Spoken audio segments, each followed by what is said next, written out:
பாஜகவிலிருந்து விலகிய யாருமே பிரகாசித்தது இல்லை. அண்ணாமலை மீது ராஜா தாக்கு.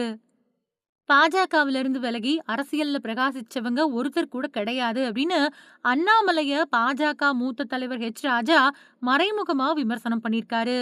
சிவகங்கை மாவட்டம் காரைக்குடியில அவரு செய்தியாளர்கள் கிட்ட பேசும்போது, அண்ணாமலை இப்போ பாஜகவுல இல்லாததால அவர பத்தி பேச வேண்டியதில்ல. பாஜக சித்தாந்த ரீதியிலான அமைப்பு.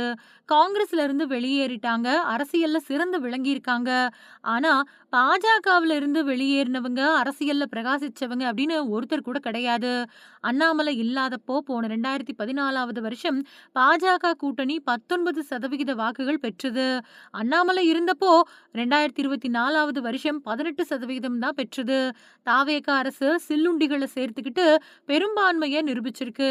கடந்த 35 நாட்கள்ல ஆட்சியில் 40க்கும் மேற்பட்ட பாலியல் வன்கொடுமைகள் நடந்திருக்கு. விஜய் பொறுப்புள்ள முதல்வரா நடந்துக்கவே இல்ல. தீய சக்தி முதல்வரா விஜய் இருக்காரு. அரசியல் அனுபவம் இல்லாதவங்க அமைச்சர்களா இருக்காங்க. பொறுப்பற்ற தான் தோன்றித்தனமான மக்கள் மேல அக்கறையற்ற அரசா இருக்குது. ஆட்சியாளர்கள் கற்பனையிலேயே தெரிஞ்சுக்கிட்டு இருக்காங்க. அவங்களுக்கு முழுமையான மக்கள் ஆதரவு கிடையாது. 3 வயசு குழந்தைய பாலியல் வன்கொடுமை செஞ்சு கொலை செய்யப்பட்ட சம்பவத்துக்கு பொறுப்பேற்று விஜய் முதல்வர் பதவியை ராஜினாமா செய்யணும்.